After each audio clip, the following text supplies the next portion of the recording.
Shadia Martini, thanks for coming on for the sake of the argument today. I'm so glad to have you here. Thank you so much for having me. So you're here not just because you're an amazing human being and I like you very much, but you're here because you're running for state senate in the 7th district. Correct. So first I want you to tell us, what communities does that encompass?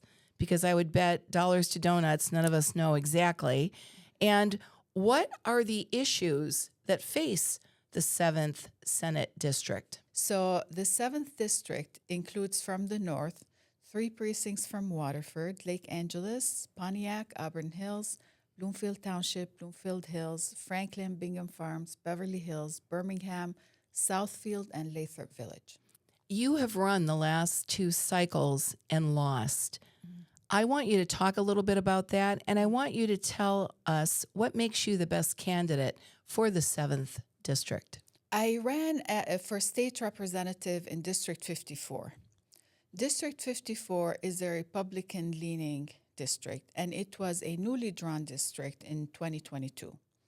So when I stepped up to run and I filed to run, I was an unknown entity for the Democratic Party. And somehow someone decided to recruit someone to run against me in the primary, in the Democratic primary. It was a very competitive primary. I won that primary, went on to lose by 1,000 votes.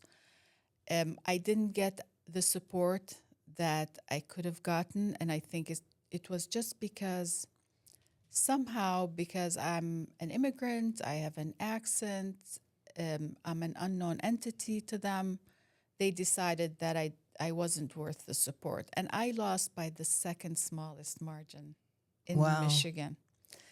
In 2024 was a very bad year for Democrats. I lost, but then again, we lost 4 incumbents. There were 4 Democratic incumbents that lost. Some of them lost by more than I lost by. You grew up, you're from Aleppo, Syria, and you grew up during a very volatile time. Tell us a little bit about that and how you feel that shaped you and made you uniquely qualified to be here in Michigan leading. And what would your approach to government be based on your experience growing up in Aleppo? So we were just talking about my background. I was born in Aleppo, Syria, arguably the oldest continuously inhabited city in the world. So a lot of culture and history and traditions behind it.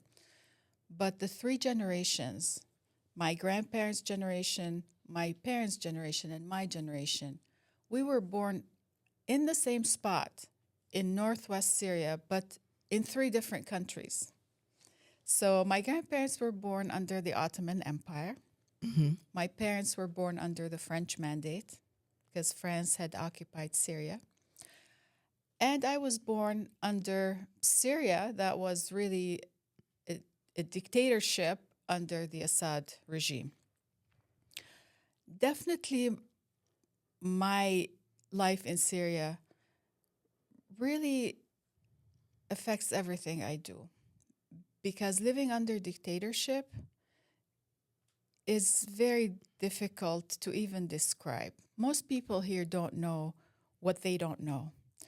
And I try every day to explain to people what it means to live under dictatorship. Because unfortunately, I'm watching this country move in the wrong direction. So I lived in Syria until I was 2 years old. And then my parents moved us to Spain. I lived in Spain for 5 years until I was 7, and then we went back. So we went back to Syria in 1972. Both my parents were doctors. My father was an ophthalmologist, and my mom was an oral surgeon. Did they go back to Syria because they thought things had improved, or were they trying to make a difference? Why did they return? Yes, this is very interesting and a very good question. Because Syria at that point in time was still a semblance of democracy. And the country was in good shape. And my parents, they had their parents, their siblings, their community.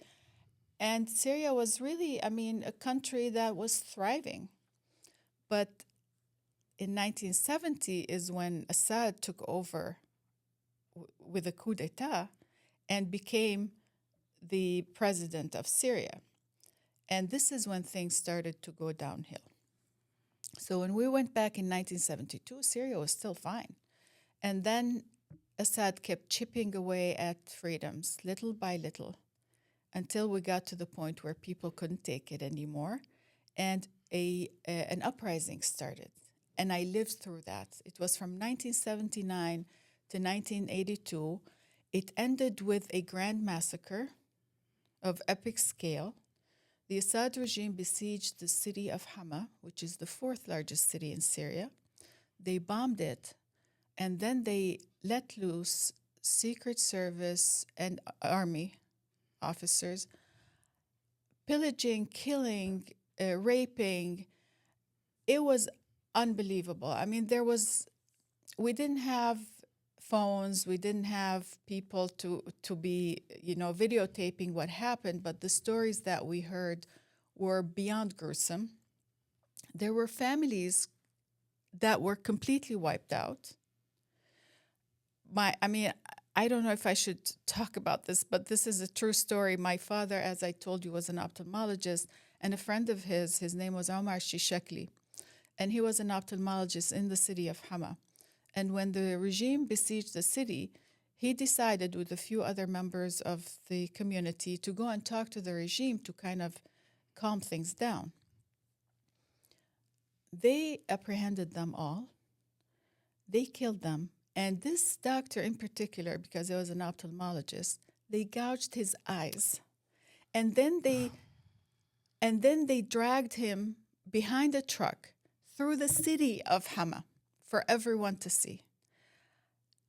Savagery beyond imagination. And this is just one story. I have too many gruesome stories to tell about my childhood and about this country that is now completely destroyed by the Assad regime. Do you see any comparisons of what's happening in our country under the Trump administration and with the Republicans across, the country, that they're not standing up to this?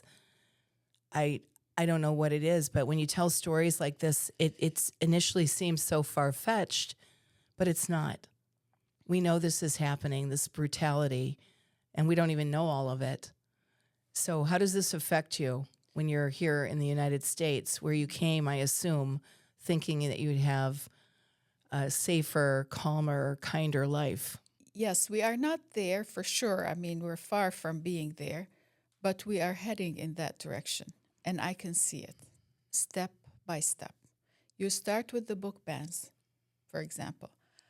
I tell people the story from, during this uprising, the regime, the two cities were kind of, the rest of cities were Aleppo and Hama. So Aleppo was completely besieged by the regime. And we're talking, this is Aleppo, this is the largest city in Syria. It is the industrial center, it is the commercial center of the country.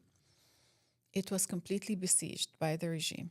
And then they went door to door, house to house, apartment to apartment. They searched every single house and apartment. This was when Assad was already in power. Why did he do this when he already had taken power from the French? Well, this is when the uprising started. Okay.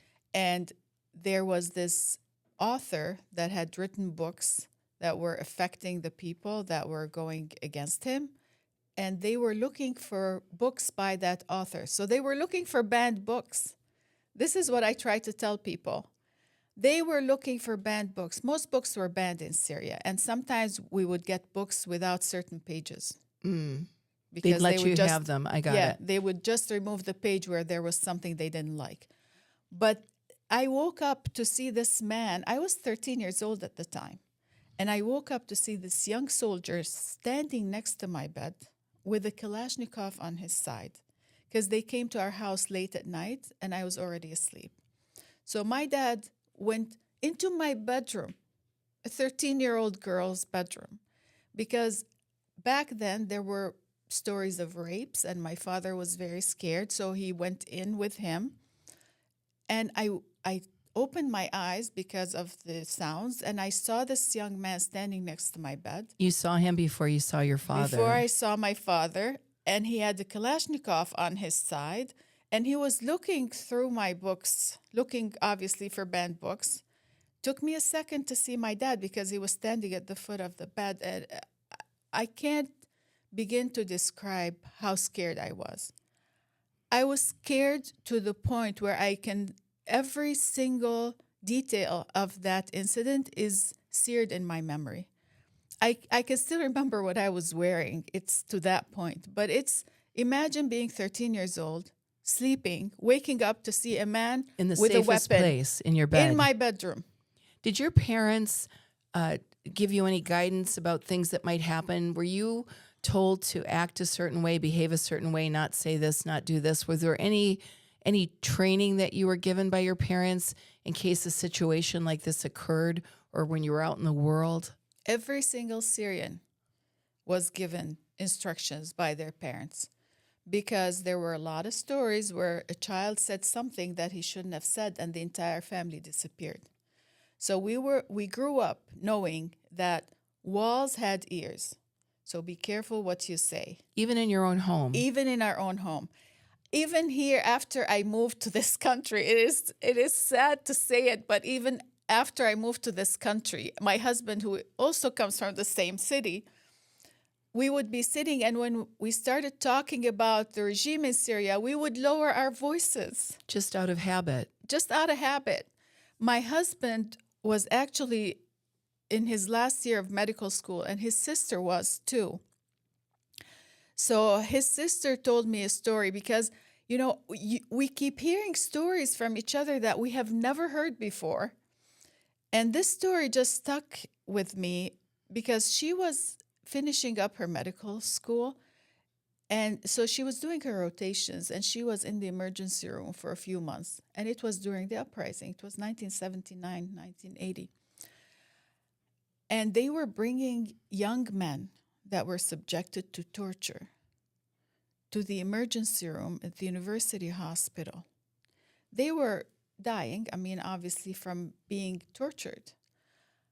And she was witnessing all this. And then one of the young men that they brought in was her friend in medical school. Mm. She watched her friend die in front of her because of torture. These things, we are all traumatized. I tell people, Syrian people, we're all traumatized. This is something that you never forget. And then to watch this country head in that direction. We're not there yet, but we're on our way. The man is dangerous. He's attacking institutions. What differentiates a democracy from a dictatorship? You have strong institutions. He's attacking institutions. He's breaking them down, removing them, yes. Precisely. The guardrails. Precisely. He is surrounding himself by yes men. And when you have decisions coming from one person only, that person is not going to have the wisdom of God. So you need people around him who are telling him, be careful, this is not going to work. People who he's consulting with. He's consulting with people that are scared of him, that are only going to tell him what he wants to hear. And this is precisely who Assad surrounded himself by, who Saddam Hussein surrounded himself by, who every single dictator does. Right, and those that step out are either killed or banished. Immediately. And in this case, with the Trump administration, they're fired. And then you have this attack on the middle class. We are watching the middle class disappear because it's very simple. It's the Maslow hierarchy of needs. They want everybody to stay at the bottom of the needs pyramid. You have to go after your food, your shelter, your basic needs. And then what happens? You don't have time to think. No. You don't have time to or object. Vote. You don't have time to go on the street and protest. And this is precisely where we're heading. People have difficulty finding homes to live in, whether purchase or rental. They have difficulty putting food on the table. They work 2 and 3 jobs without being able to feed their children. This does not end well. This movie that I have seen before does not end well.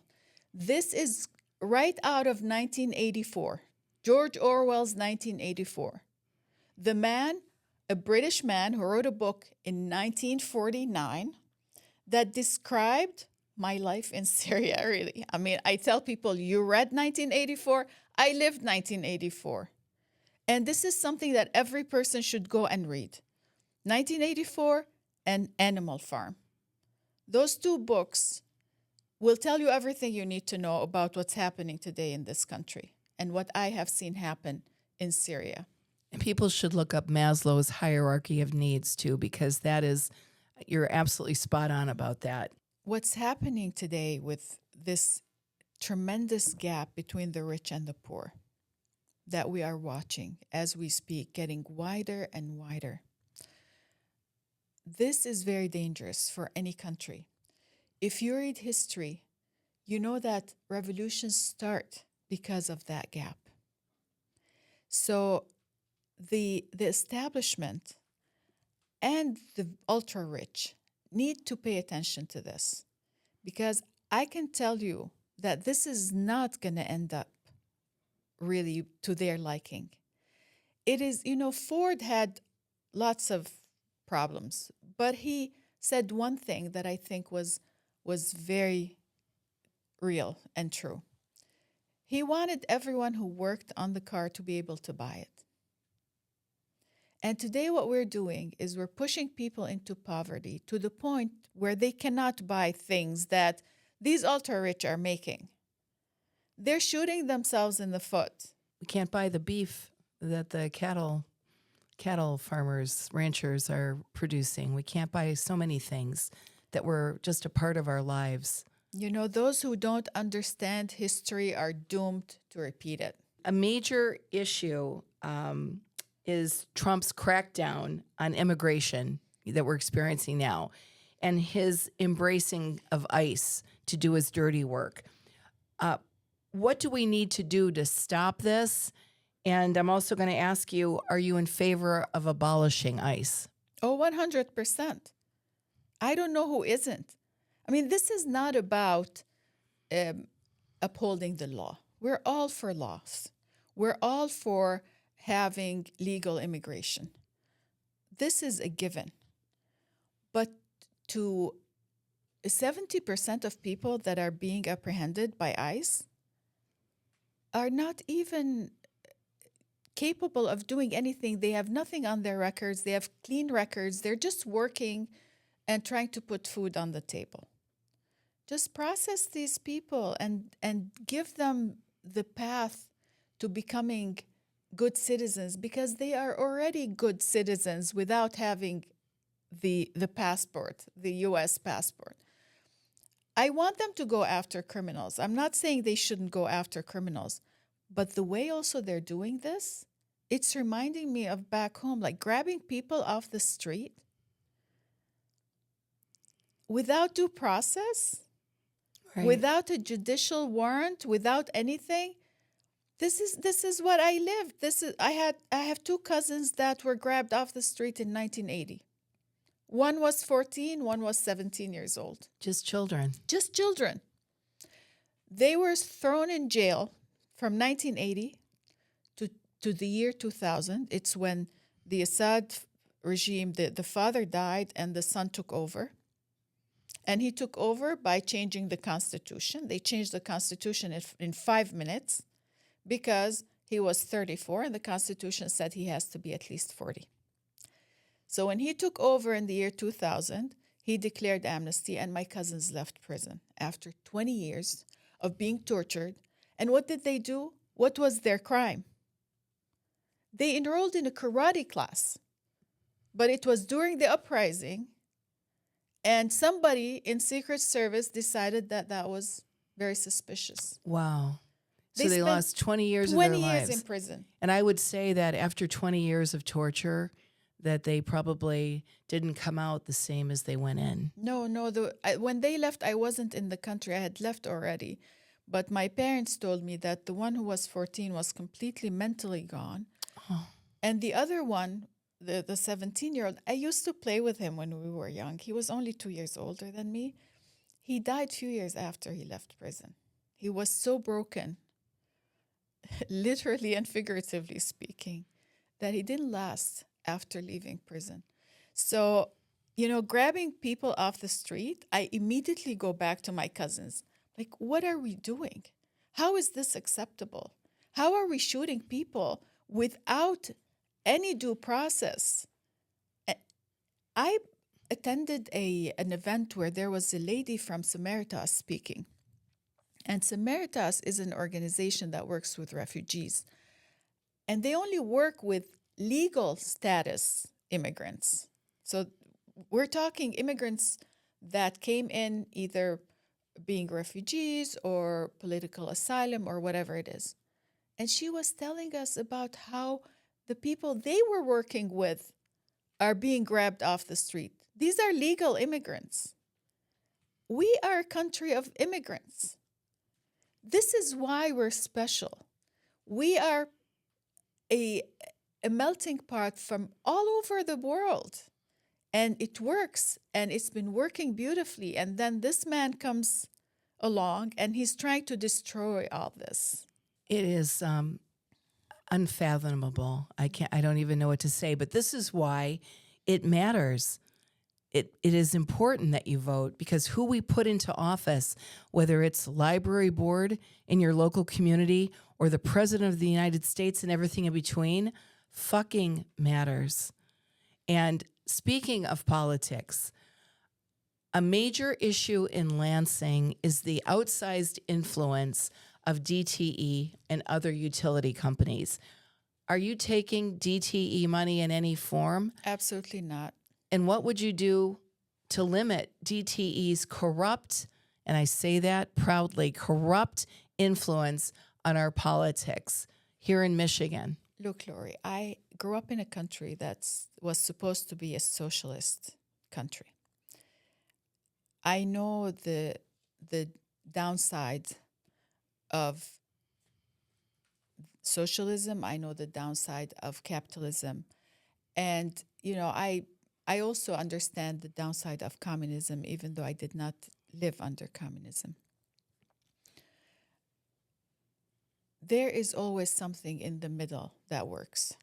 You cannot have capitalism. Capitalism is a very good system, but it has to have checks and balances, because without that, it becomes chaos.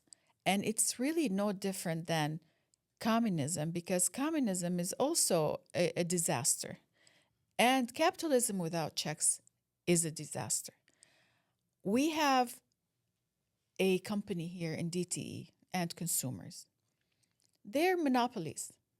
They're absolute monopolies. Yes. And then what do? We just give them a blank check to do whatever they want. And every few years they come in, not even every few years, now every few months, they want to raise more and their more fees. and more. Yes, with less service. And look at what they're doing with the money. They go give it to politicians to pass whatever they want to pass, instead of fixing our infrastructure. Every year, we watch DTE and consumer crews cutting branches and cutting trees. And how much money is that costing? Why aren't we just burying those lines? Right. It will cost a lot less in the long run.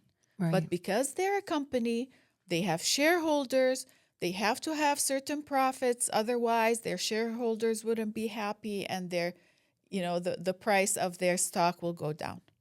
This should not be. DTE and consumers, this should be government owned.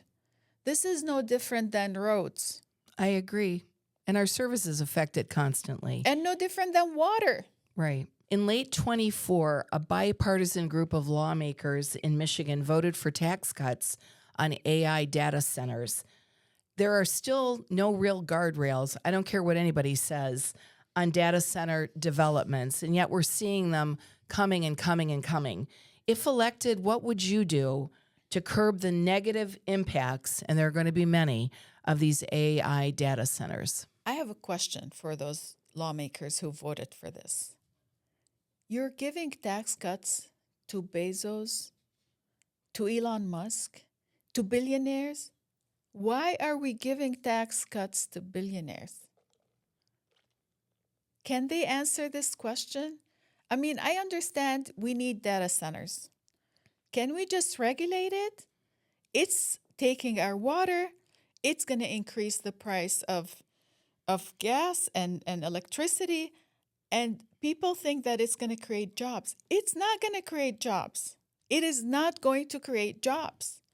And construction jobs are going to be very temporary because how much is it going to it's going to take a year to finish the structure and then Done. you're done. Yeah. You're back to 0.0. Plus the fact that many people miss that fact, but because this is my field, I'm a builder, we have tremendous shortage in labor and we have a severe housing crisis, as you well know, being a realtor. They're taking labor from building houses to building data centers. What is this doing other than deepening the housing crisis and increasing the price because now you have to pay more for labor? Right. Right. So I think if we're going to have data centers, they have to be highly regulated and no tax cuts. No. And as a builder and a person in real estate, you know that you don't cave from the start. They don't need those tax cuts, and they will still come here and beg us to build without them. Because of our water. Absolutely. Because of Absolutely. our water. Yeah. Get a clue, people. What's the first piece of legislation you'll sponsor if elected? I think the first thing that I want to work on is housing. Being a housing expert, this is my background. So I studied architectural engineering, and I taught at the university for 4 years. And then after that, I received a scholarship from the Austrian government.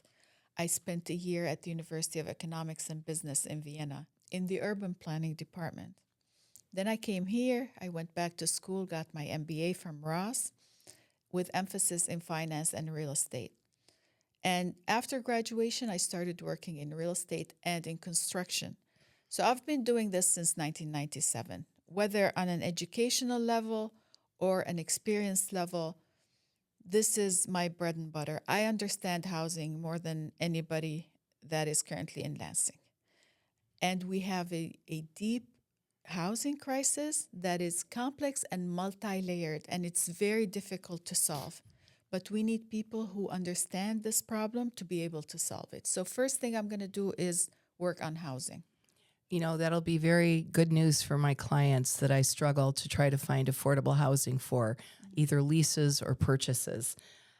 You've not been elected yet, but you've been working in politics because I see you everywhere. Of the work you've done in politics and organizing, what are you most proud of so far? I'm proud of this network that I have built in the last few years of people who know me and who support me and who are willing to work with me. And, I have the knowledge, I have the experience, I have everything. But most important to me is I have a heart and I care about people. And at the end of the day, if you're a politician, if you don't care about people, why are you there?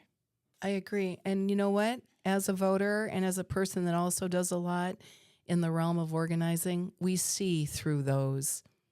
Even if it's not at first, we see through those that don't care, that are there for their own benefit and not ours. Career politicians. Career politicians. They go in, they get that seat, and now they want to keep that seat. At all costs. And they'll throw their voters under the bus just so that they can keep their job. It's enough. I mean, this is just getting too old, and people deserve better.